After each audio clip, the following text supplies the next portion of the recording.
A little interruption there, but we're going to continue. Okay, here we go. We've got the lilies and the peonies in.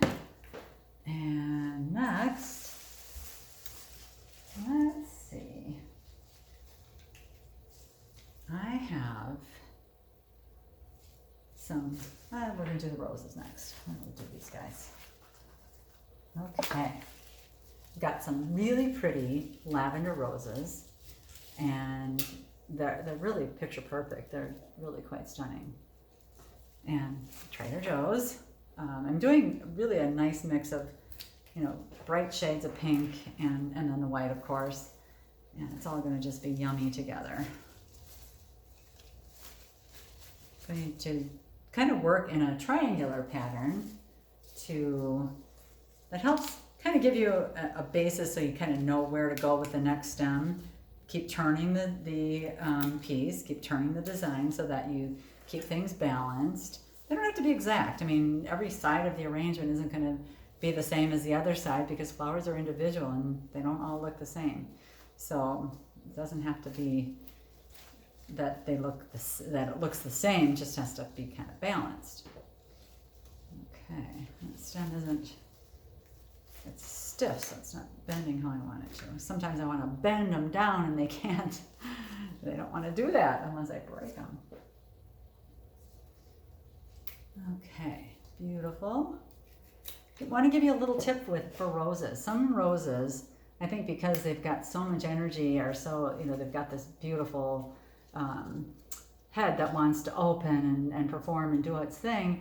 And sometimes that neck will like bend over, and then I think people just think, oh, they're dead, and they throw them away.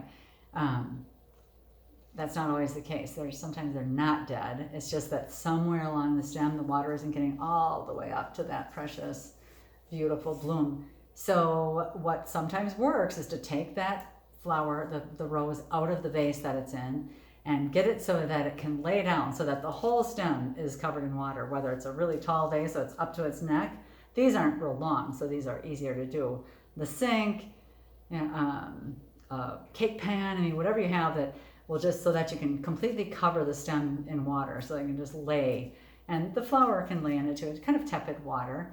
And leave it an hour or so, a couple hours, if it's not going to hurt them. And I've seen miracles happen. They sometimes come back just beautifully, so they get thrown out before their time sometimes.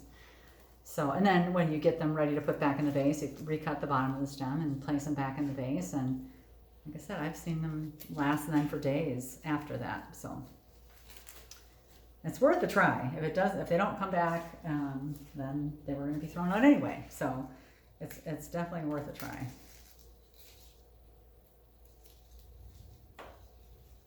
Okay, and roses, I like to leave on as many petals as possible. If there's a damaged one, and then I take that off. And foliage as well. If the foliage is pretty, I like to keep it on and use at least as much of it as I can that's not in the water line. So always cutting at an angle. I'll turn this around and see where we'd like another rose. Right in here, it looks like. And then I'm going to give you a look to see how it's developing here. Peonies, lilies, roses, and foliage. And it's already, wow, gorgeous. I have a new experience with a filler that I can't speak to how it's going to hold up, because I just don't know. I've never used it before as a cut flower. It's a Kalanchoe. Generally you see it in a plant form. It's in the succulent family. Here's a big stem. These were grown especially tall. They're usually more compact.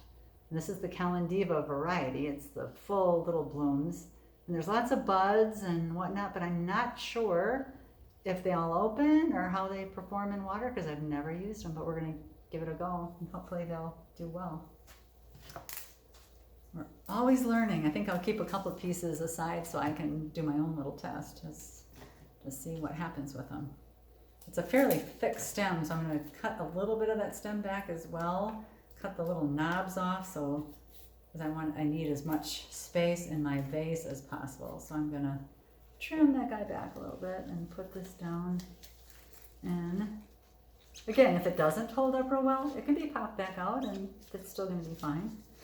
The arrangement will be pretty without it, pretty with it, and really okay without it as well.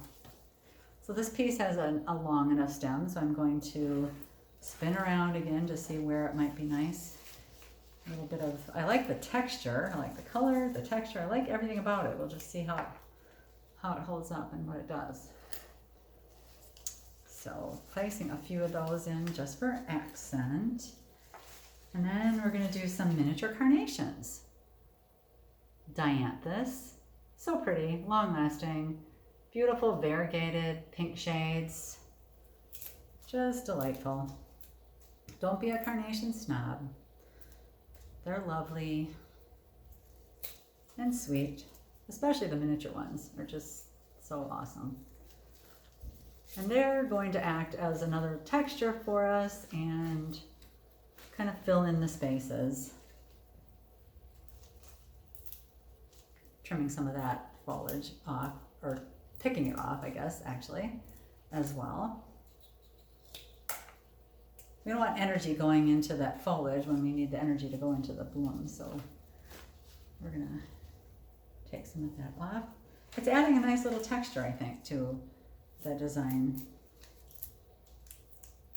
It's really almost done. It's really full, and the lilies are all going to open, so it'll just get fuller and fuller.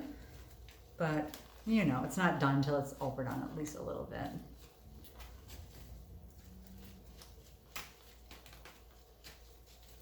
Okay, now it's getting a little tricky to find stem space because it's getting fairly full. So there does come a point when you have to stop because there's no more room. And you want to still be able to add water every day. I've added the preservative to the water and always follow the directions. You do not have to change the water every day because that would be difficult, and it's just plain not necessary. The preservative, the little packet, the little flower food, has here's the packet that it comes with.